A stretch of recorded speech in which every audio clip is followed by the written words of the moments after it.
हम सब जानते हैं कैसे पद्मावती की एक झलक पाकर अलाउद्दीन उन्हें हासिल करने के लिए पागल हो गया था।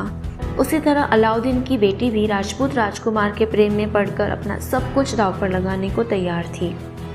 क्या ये प्रेम कहानी परवान चढ़ी या फिर कर दिया गया इसका भी अंत?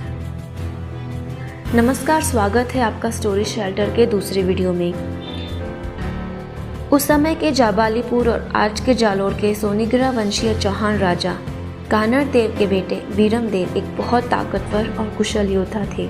अलाउद्दीन की सेना गुजरात अभियान पर निकलते वक्त जालोर से होकर जाना चाहती थी, लेकिन कानड़ देव के मना करने पर उन्हें दूसरे रास्ते से गुजरात जाना पड़ा।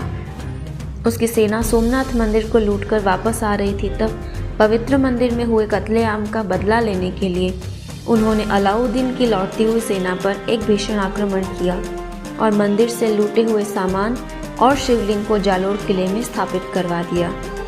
इस वक्त अलाउद्दीन का ध्यान सिर्फ रणथंभौर और चित्तौड़ विजय पर ही केंद्रित था, और जब उसने इन दोनों किलों को अपने कब्जे में किया तब उसे जालोर ध्यान में आया।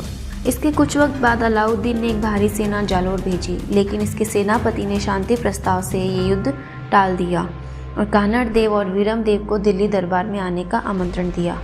दिल्ली पहुंचकर कानड़ देव को वहां अपमानित किया गया और वो वहां से चले आए, लेकिन वीरम देव अलाउद्दीन की सेना की ताकत का पता करने के लिए वहां रुक गए।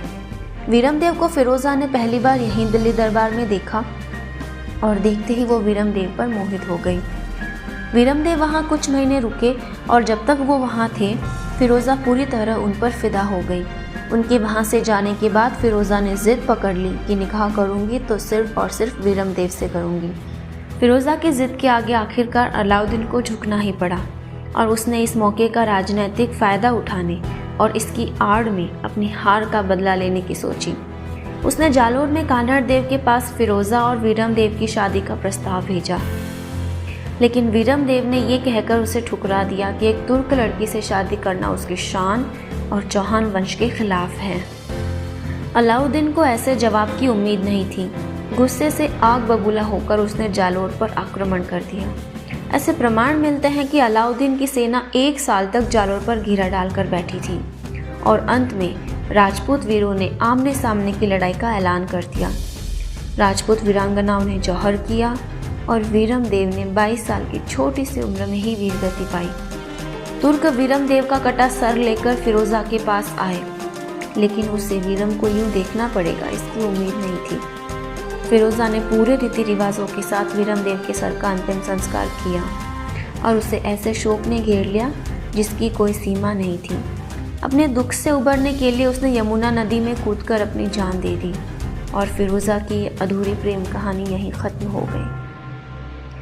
ऐसी ही सुनी अनसुनी कहानियों के लिए हमारे चैनल को सब्सक्राइब करें, लाइक करें और शेयर करें। मिलते हैं अगले वीडियो में। धन्यवाद।